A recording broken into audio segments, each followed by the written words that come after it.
Welcome to Keto Lab's How to series. Today we will discuss and show how to manage Microsoft Fabric pipelines. Before we dive in, be sure to check the description for our previous tutorial link to learn how to automate the ETL pipeline in Lakehouse. Now sign into your Fabric Lakehouse and let's get started.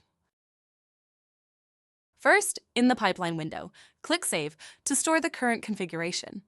We can see an error is detected along with a suggestion output to help resolve it. We can click on the output and fix the error. For this, we need to change the file format settings in Destination and select Delimited Text.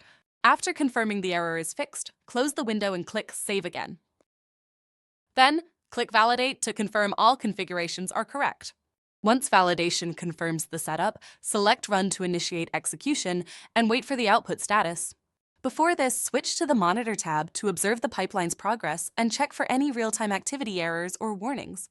We can see now an error occurred in a notebook activity. Open the Output tab to inspect it as displayed on the screen. Here it shows it couldn't find the specified path. Follow the steps shown on screen to inspect the specified path. As the error occurred due to Filename mismatch during CSV data loading, correct this and revalidate the pipeline as shown on the screen and click Run again. In the subsequent run, we can see another error occurred. Open the Output tab to diagnose it, as shown on the screen. Here it shows the error occurred due to incorrect column names in the notebook. Correct this as shown on the screen. Revalidate the pipeline. And click Run again. We can see now the final run has been completed successfully with no further errors, confirming that the pipeline was fully operational.